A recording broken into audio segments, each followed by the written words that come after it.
નમસ્કાર વિદ્યાર્થી મિત્રો, તક્ષશિલા વિદ્યાલયની યુટ્યુબ ચેનલમાં આપ સર્વે વિદ્યાર્થી મિત્રોનું હાર્દિક સ્વાગત છે। આપણે ધોરણ 8 પ્રકરણ નંબર 11 બળ અને દબાણમાં અભ્યાસ કરતા હતા। આપણે આગળ બળ પદાર્થની ગતિની અવસ્થા બદલી શકે છે તે ટોપિકનો અભ્યાસ કર્યો હતો કે કોઈપણ પદાર્થ ગતિ કરતો હોય તો બળ તેની ગતિમાં વધારો કે ઘટાડો કરી શકે છે તે આપણે જોયું હતું। આજે આપણે ત્યાર પછીનો ટોપિક 11.5 એટલે કે બળ પદાર્થનો આકાર બદલી શકે છે તેનો અભ્યાસ કરીશું। આપણે 11.4માં શું જોયું હતું કે બળ છે તે પદાર્થની ગતિની અવસ્થા બદલી શકે છે, એટલે કે પદાર્થ ગતિ કરતો હોય તો તેની ગતિ વધારી કે ઘટાડી શકે છે। આજે આપણે જોઈશું કે પદાર્થ છે તે બળ છે તે પદાર્થનો આકાર બદલી શકે છે। તો આગળ જોતા જઈએ પ્રવૃત્તિ 11.5 કોષ્ટક 11.2 આપણને એક નીચે કોષ્ટક આપેલું છે, તેમાં કોલમ 1માં થોડી એવી પરિસ્થિતિઓ આપેલી છે। એટલે પહેલા કોષ્ટકમાં આપણે જોઈએ તો પહેલા કોષ્ટકમાં થોડીક પરિસ્થિતિનું વર્ણન કરેલું છે, જેમાં વસ્તુઓ ગતિ કરવા માટે મુક્ત નથી, એટલે કે જે વસ્તુઓ છે તે ગતિ કરવા માટે મુક્ત નથી। જ્યારે કોષ્ટક 2માં દરેક પદાર્થ પર કેવી રીતે બળ લગાવવું તે સૂચવે છે। એટલે આપણે જોઈએ કોષ્ટક નંબર 2 છે તેમાં તેના પર બળ કેવી રીતે લગાવવું તે આપણને સૂચવવામાં આવ્યું છે। જ્યારે કોલમ 3માં ક્રિયાની આકૃતિ દર્શાવે છે, એટલે કે ત્રીજા નંબરની કોલમ શું દર્શાવે છે? આ ક્રિયાની આકૃતિ દર્શાવે છે। શક્ય હોય તેટલી વધારે પરિસ્થિતિઓમાં બળની અસરનું અવલોકન કરો। તમે આ પ્રકારની જ બીજી પરિસ્થિતિઓ તમારી આસપાસના ઉપલબ્ધ પદાર્થોનો ઉપયોગ કરીને પણ ઉમેરી શકો છો। એટલે કે આ નીચેની પરિસ્થિતિનું અવલોકન કરો અને બીજી તમારી આસપાસની બીજી આવી ઘણી બધી પ્રવૃત્તિઓનો પણ તમે ઉપયોગ કરીને આમાં ઉમેરી શકો છો। કોષ્ટકમાં કોલમ નંબર 4 અને 5 એ તમારા અવલોકનો નોંધો। આ કોષ્ટકમાં કોલમ નંબર 4 અને કોલમ નંબર 5 છે તેમાં તમારા અવલોકનો નોંધો। એટલે કોલમ નંબર 4 કયું છે? કોલમ નંબર 4માં ગતિની અવસ્થામાં ફેરફાર અને કોલમ નંબર 5માં આકારમાં ફેરફારમાં આપણા અવલોકનો આપણે નોંધવાના છે। તો જોતા જઈએ કે પ્લેટમાં રાખેલો લોટનો કણક, શું કીધું? પહેલો પોઈન્ટ કયો છે કે પ્લેટમાં રાખેલો લોટનો કણક। તો પ્લેટમાં જે લોટનો કણક રાખેલો છે એટલે કે જે લોટ બાંધવા આપણે રોટલા કે ભાખરી માટે જે લોટ બાંધવામાં આવેલો હોય છે તેની વાત કરવામાં આવી છે। એટલે કે પ્લેટમાં રાખેલો લોટનો કણક અહીંયા આકૃતિ પણ આપણને દર્શાવવામાં આવી છે। હાથ વડે નીચે તરફ દબાવવાથી, એટલે શું કહે છે કે આ લોટનો કણક છે તેને હાથ વડે નીચે દબાવવાથી શું કરવાનું છે?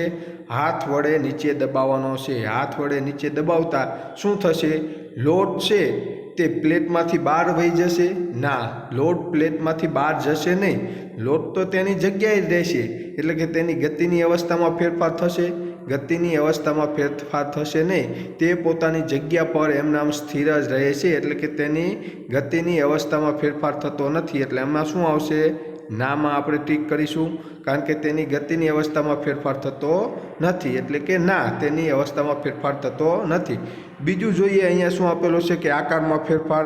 તો આપણે જોઈ શકીએ છીએ કે જે લોટ બાંધેલો પ્લેટમાં હોય તેમાં આપણે વચ્ચે હાથ વડે બળ લગાવી તો બંને બાજુ લોટ બહાર નીકળે છે। એટલે કે તેનો પહેલાં જે આકાર હોય એના કરતાં આપણે હાથ વડે જ્યારે તેમાં નીચે દબાવીએ છીએ ત્યારે તેના આકારમાં ફેરફાર થાય છે? હા, ત્યારે તેના આકારમાં જરૂર ફેરફાર થાય છે। એટલે અહીંયા આપણે શું કરશું? ટીક શેમાં કરશું? આમાં ટીક કરીશું, કારણ કે તેના આકારમાં શું થાય છે? ફેરફાર થાય છે। આવી રીતે આપણે જોઈએ બીજા નંબરનો કોલમ, તો શું કહે છે કે સાયકલની સીટમાં જડેલી સ્પ્રિંગ, એટલે કે કોઈ પણ એક સાયકલ છે તે સાયકલમાં સીટ નીચે આપણે જોઈએ સાયકલમાં સીટ નીચે શું આવતી હોય છે? સ્પ્રિંગ આવતી હોય છે। તો સાયકલની સીટ નીચે જડેલી સ્પ્રિંગ સીટ પર બેસવાથી શું થશે? સીટ પર બેસવાથી અહીંયા એક આકૃતિ આપણને આપેલી છે, આકૃતિમાં આપણે જોઈ શકીએ છીએ કે સીટ છે અને સીટ નીચે અહીંયા બે સ્પ્રિંગ આપેલી છે, એક સ્પ્રિંગ અહીંયા, એક સ્પ્રિંગ અહીંયા, બે સ્પ્રિંગ આપણે જોઈ શકીએ છીએ। હજી ફરી વખત આકૃતિ વડે આપણે જોઈએ, અહીંયા આપણને સીટ નીચે બે સ્પ્રિંગ આપેલી છે, જોઈ શકીએ છીએ બે સ્પ્રિંગ। આ સ્પ્રિંગ જે સીટ નીચે જડેલી છે તે સીટ પર બેસવાથી શું થશે? શું કહેશે કે સીટ પર બેસવાથી શું થશે? તો કે તેની ગતિની અવસ્થામાં ફેરફાર થશે. તો સ્પ્રિંગ જ્યાં છે ત્યાંથી તે પોતાનું સ્થાન બદલે છે?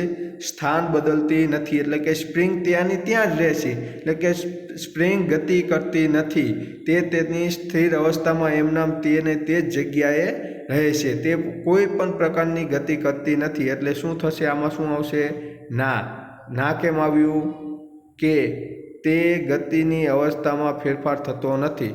શું શેની ગતિની અવસ્થામાં? તો સ્પ્રિંગ છે તે તેની તે જ જગ્યાએ રહે છે, તેની ગતિની અવસ્થામાં કોઈ ફેરફાર થતો નથી. પરંતુ તેના આકારમાં ફેરફાર થાય છે? હા, આકારમાં જરૂરથી ફેરફાર થશે. કારણ કે પહેલાં આ સ્પ્રિંગ કેવી હતી? મોટી હશે. જ્યારે વ્યક્તિ સીટ પર બેસશે એટલે સ્પ્રિંગ શું થશે? દબાઈ જશે. સ્પ્રિંગ દબાઈ જશે એટલે કેવી થશે? નાની થશે. એટલે તેના આકારમાં શું થયો? ફેરફાર થયો. તો આમાં આપણે શું આવશે? હા આવશે. તો આકારમાં ફેરફાર થાય છે, તેમાં હા ટીક કરીએ. આવી જ રીતે હજી આગળ એક ઉદાહરણ આપેલું છે, તે ઉદાહરણ પણ આપણે હજી જોઈએ. અહીંયા આપેલું છે, દિવાલ પર જડેલી ખીતી કે ખીલી દ્વારા લટકાવેલી રબર બેન્ડ. એટલે કે દિવાલ પર કોઈ એક ખીતી કે ખીલી લગાવેલી છે, તેની સાથે રબર બેન્ડ, આપણે જે રિંગ કહીએ છીએ, આપણે સાદી ભાષામાં શું કહીએ છીએ? રિંગ. એટલે કે રબર બેન્ડ લટકાવેલું છે. હવે જોઈએ, અહીંયા આકૃતિમાં આપણે જોઈ શકીએ છીએ કે એક ખીલી સાથે શું લગાવેલું છે? રબર બેન્ડ લગાવેલું છે. હવે શું કહેશે કે તેના મુક્ત છેડા પર વજન લટકાવીને કે મુક્ત છેડાને ખેંચવાથી. એટલે કે એક છેડો જે આપણે દિવાલ પર ખીતીમાં ખીલી લગાવેલી છે તેની સાથે લગાવવાનો છે, બાકીનો મુક્ત છેડો છે તેના પર વજન લગાવીને કે તેને ખેંચવાથી શું થશે? રિંગ છે તે તો તેની તે જ જગ્યાએ રહેશે. આપણે જોઈએ તો કે રિંગ છે તે રિંગની કોઈ જગ્યા બદલાતી નથી. એટલે કે રિંગ તો જ્યાં છે ત્યાં જ રહેવાની છે, પરંતુ થશે શું? ફેરફાર શેમાં થશે? તેના આકારમાં. એટલે સૌપ્રથમ રિંગ કેવી હતી? રિંગ નાની હતી, પરંતુ તેની પર વજન લગાવવાથી કે તેને ખેંચવાથી રિંગ કેવી થશે? મોટી થશે. અહીં આપણે જોઈ શકીએ છીએ કે જો રિંગને ખેંચેલી છે તો રિંગ કેવી થઈ? લાંબી થઈ. એટલે રિંગના આકારમાં ફેરફાર થયો. કારણ કે રિંગ પહેલાં કેવી હોય? નાની હોય, પરંતુ તેના છેડે કોઈ વજન કે તેને ખેંચવાથી રિંગ કેવી થશે? તો કે લાંબી થશે. એટલે શું થશે? કે તેના આકારમાં ફેરફાર થશે. તો અહીંયા જોઈએ આકારમાં ફેરફાર. તો અહીંયા જે આકારનો ફેરફાર છે તેમાં આપણે આ કરીશું. અને તેના ગતિમાં કોઈ ફેરફાર થાય છે? ના, રિંગની ત્યાંની ત્યાં જ રહે છે, તેની ગતિની અવસ્થામાં કોઈ ફેરફાર થતો નથી. એટલે તેમાં શું આવશે? ના આવશે. એવી રીતે હજી આપણે આગળનો ટોપિક, એક આગળનો મુદ્દો, હજી એક આપણને ઉદાહરણ આપેલું છે તે જોઈએ.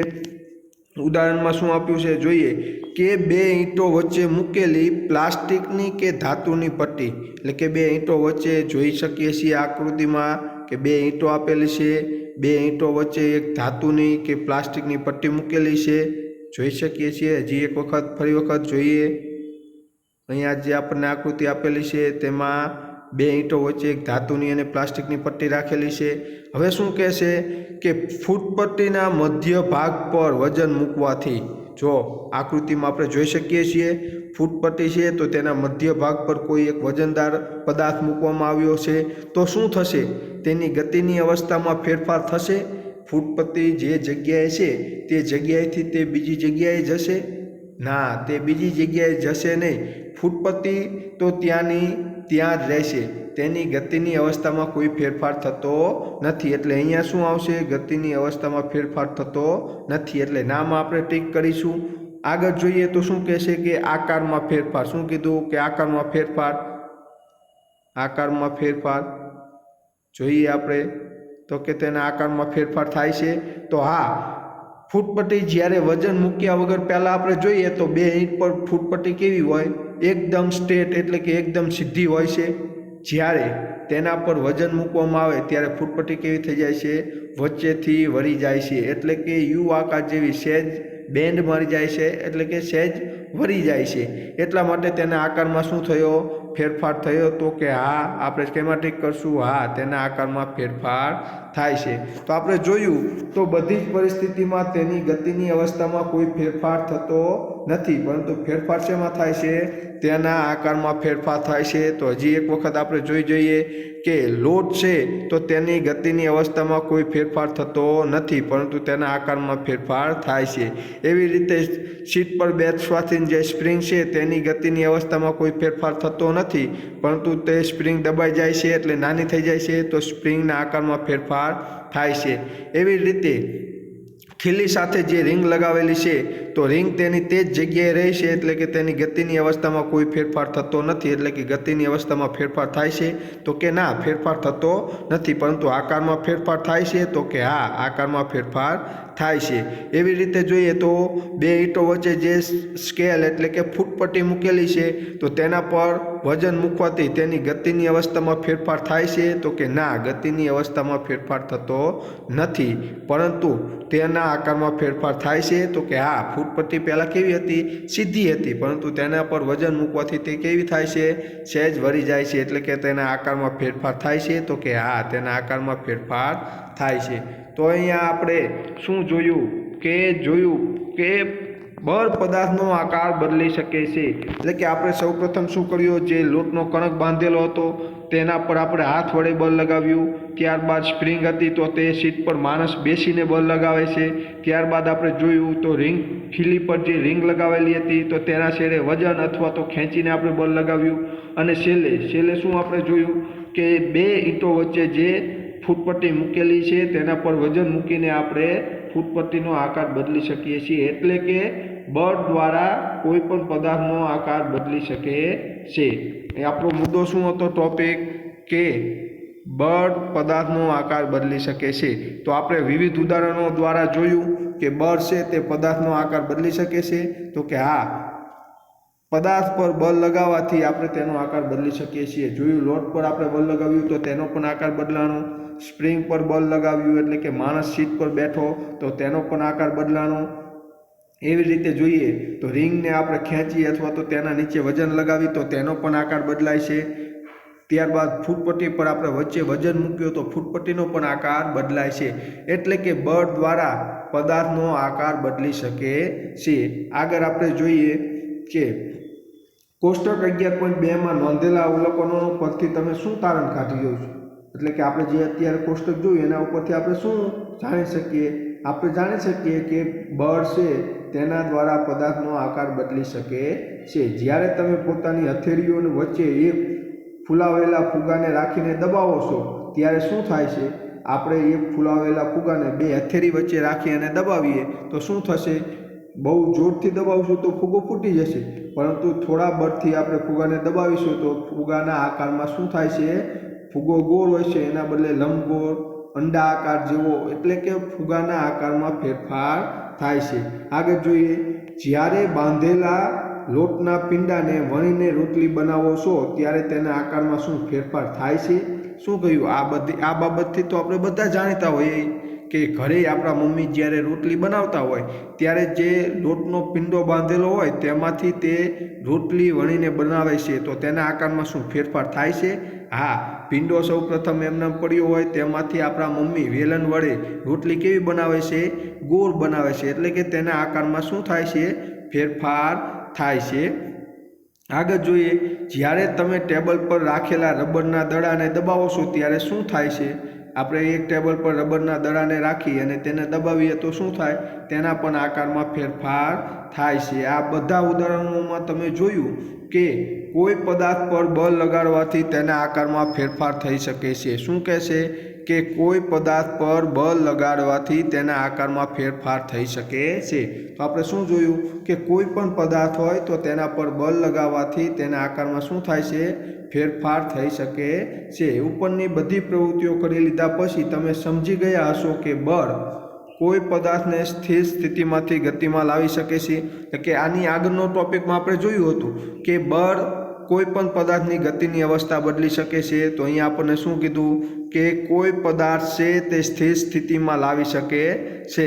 એટલે કે પદાર્થ છે તેના પર જો બળ લગાવવામાં આવે તો કોઈ પદાર્થને સ્થિર સ્થિતિમાંથી ગતિમાં લાવી શકે છે। ત્યારબાદ જોઈએ તો શું કહે છે કે જો પદાર્થ ગતિમાં હોય તો તેની ઝડપમાં ફેરફાર કરી શકે છે। તો હા, તેના ફેરફાર પણ કરી શકે છે। ગતિની પદાર્થની દિશામાં પણ ફેરફાર કરી શકે છે? તો આ પદાર્થની ગતિની દિશામાં પણ ફેરફાર કરી શકે છે, પદાર્થના આકારમાં ફેરફાર કરી શકે છે, અને આ બધા થોડી અથવા બધી જ અસરો ઉત્પન્ન કરી શકે છે. એટલે કે શું કહેવા માગે છે કે જ્યારે કોઈ પણ પદાર્થ પર બળ લગાવવામાં આવે ત્યારે શું કહેશે કે કોઈ પદાર્થની સ્થિર અવસ્થામાંથી તેને ગતિમાં લાવી શકે છે. બળ છે તે સ્થિર અવસ્થામાંથી ગતિમાં લાવી શકે. પદાર્થ જો ગતિમાં હોય તો તેની ઝડપમાં ફેરફાર કરી શકે. પદાર્થની જે દિશા હોય તે દિશામાં ફેરફાર કરી શકે. પદાર્થના આકારમાં પણ ફેરફાર કરી શકે છે. આ બધામાંથી થોડી બધી અસરો ઉત્પન્ન કરી શકે છે. પરંતુ આ બધી અસરો કોના દ્વારા ઉત્પન્ન થાય છે? તો કે બળ દ્વારા આ બધી અસરો ઉત્પન્ન થાય છે. આગળ જોઈએ, એ યાદ રાખવું આવશ્યક છે કે બળ આ બધામાંથી એક અથવા વધારે અસર ઉત્પન્ન કરી શકે છે. એટલે કે બળ છે તે આ બધામાંથી એક અથવા વધારે અસર ઉત્પન્ન કરી શકે છે, અથવા તો તે ગતિની દિશા બદલી શકે, તે ગતિની ઝડપ પણ વધારી શકે, તે તેનો આકાર પણ બદલી શકે. એટલે કોઈ એક અથવા એક કરતાં વધારે તે અસર ઉત્પન્ન કરી શકે છે. તથા આ બધામાંથી કોઈ એક અસર બળ વગર ઉત્પન્ન થઈ શકતી નથી. શું કીધું? તથા આ બધામાંથી કોઈ પણ અસર બળ વગર ઉત્પન્ન થતી નથી. જો પદાર્થ પર બળ લગાવવામાં ન આવે તો આમાંથી કોઈ પણ અસર, એટલે કે ગતિની અવસ્થા બદલાવી, તેની દિશા બદલાવી, તેનો આકાર બદલાવો, કોઈ પણ અસર ઉત્પન્ન થતી નથી. આમ બળ લગાડ્યા વગર કોઈ પદાર્થ આપમેળે ગતિમાં આવી શકતો નથી. શું કીધું? ખાસ ધ્યાન રાખજો કે બળ લગાડ્યા વગર કોઈ પદાર્થ આપમેળે ગતિમાં આવી શકતો નથી. શું કહેશે કે બળ લગાડ્યા વગર કોઈ પદાર્થ આપમેળે ગતિમાં આવી શકતો નથી. આપમેળે ગતિની દિશા બદલી નથી શકતો અને આપમેળે પોતાનો આકાર પણ બદલી શકતો નથી. એટલે શું કહેવા માગે છે? આ ત્રણ વાક્યો ખાસ યાદ રાખો કે પદાર્થ આપમેળે ગતિમાં આવી શકતો નથી. એટલે પદાર્થ છે તે આપમેળે ગતિમાં આવી શકતો નથી. આપમેળે ગતિની દિશા બદલી શકતો નથી. એટલે તે પોતાની રીતે પોતાની જાતે ગતિની દિશા પણ બદલી શકતો નથી, અને આપમેળે પોતાનો આકાર બદલી શકતો નથી. એટલે કે આપમેળે પોતાનો આકાર પણ બદલી શકતો નથી. અત્યારે આટલું બસ. આવતા લેક્ચરમાં આપણે 11.6 સંપર્ક બળ વિશે અભ્યાસ કરીશું. ત્યાં સુધી અસ્તુ. જય હિન્દ.